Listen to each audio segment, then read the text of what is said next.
এ কথা শুনি ব্ৰাহ্মণে অকাগসা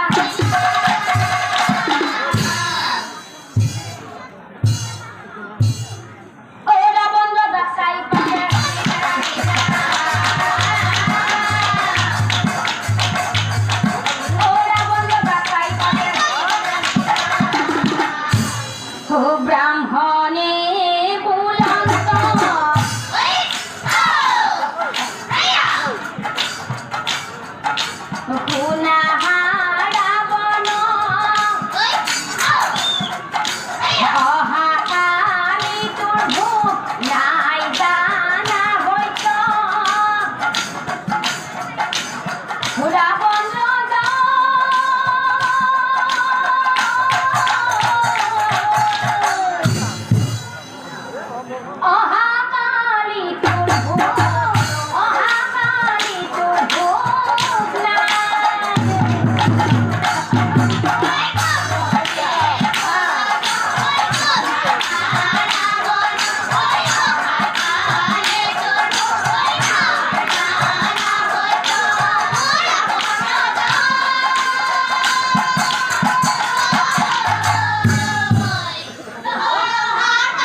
কি কলা তই কি কলা অহাকালি মোৰ ভোক নাই বুলি কৈছা নহয় তই তেনেহ'লে শুনা ভিক্ষুক ব্ৰাহ্মণ অহাকালি মই প্ৰজাজনক মাতি ৰাজ ভোজন পাতিম আৰু প্ৰজাজনৰ সহিতে মই একেলগে ভোজন কৰিম আৰু ভোজন শেষ কৰি পুনৰ স্বৰ্গত আহি তোৰ মই জীৱন গঢ়িম নিশ্চয় জানিবি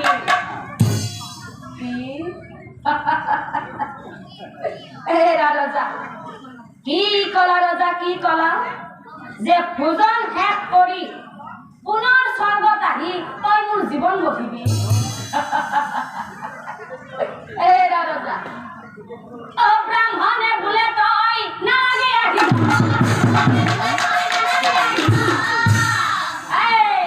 তই মোক স্বৰ্গত গঢ়িব আহিব নালাগে মই নিজেই লংকাত যাম তোৰ সেই ৰাজ ভোজন চাব নিজেই ৰাজ ভোজন চাব, নিজেই লংকাত যাম মই, নিজেই লংকাত যাম মই। এতিয়া চাওকচোন বাৰু ৰাইজ, স্বৰ্গৰ পৰা ৰাৱণ ৰজা হৈ উলটি আহিল।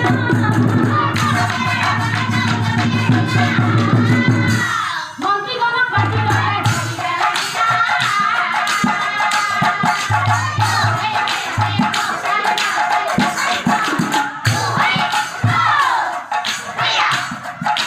মন্ত্ৰীগণক বাজি লয়।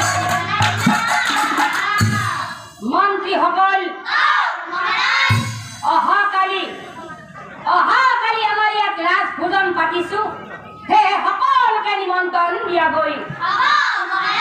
আৰু ভোলামন্ত্ৰীসকল, কোনো এজনো মানুহ যাতে বাদ নপৰে, গাঁৱে ভূঞে সকলোকে নিমন্ত্ৰণ দিয়া গৈ। এই কথা শুনি মন্ত্ৰীগণ অৰৈ নাথাক, ঢোল পিটি গোটেই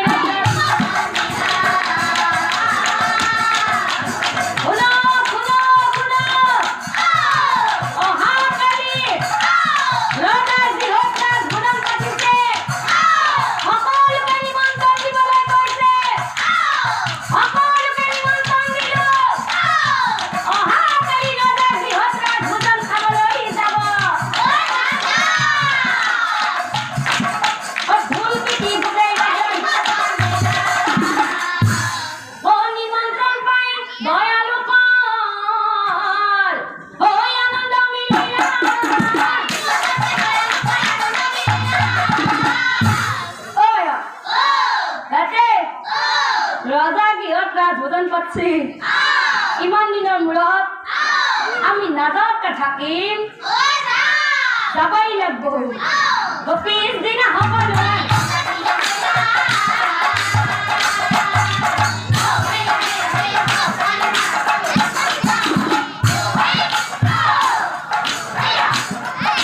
পিছদিনা সকলোৱে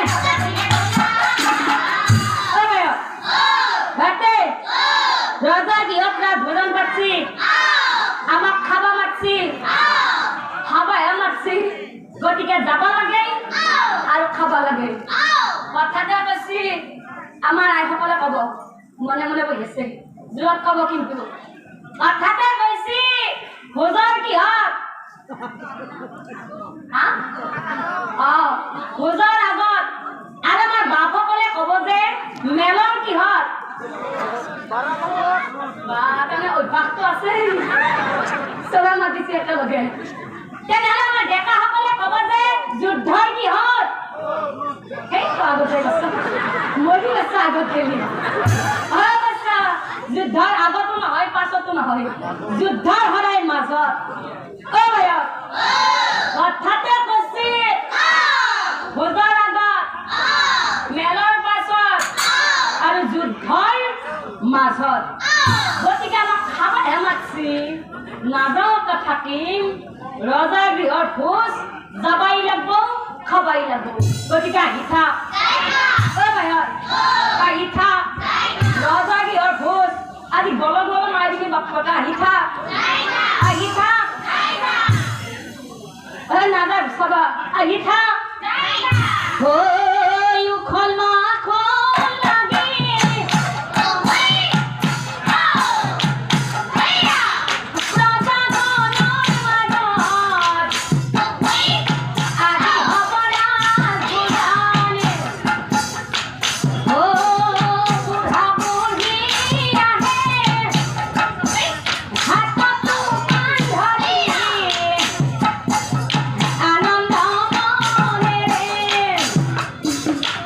Oh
আনন্দ আৰু সম্পৰ্কৰ চমক বজাই ৰাখিবলৈ জৰুৰী হৈছে সকলো আনন্দময় মুহূৰ্তত মৰমৰ উপহাৰ দিয়াটো। সেইবাবে মধুশ্ৰী জুৱেলাৰ্ছে আনিছে সকলো ৰঙীন ক্ষণৰ বাবে বিশেষ গহনা। হীৰাৰে হওক, সোণৰে হওক বা ৰূপৰে হওক, শ্ৰেষ্ঠ ডিজাইনছ আৰু হলমাৰ্কযুক্ত গহনাই ৰাখে সম্পৰ্কক নিখুঁত। তেনেহ'লে আজিয়ে আনক আনন্দ মধুশ্ৰী জুৱেলাৰ্ছৰ সৈতে। যোগাযোগ কৰক 7002800341 নাইবা ভিজিট কৰক LNB ৰোড, নলবাৰী, অসম।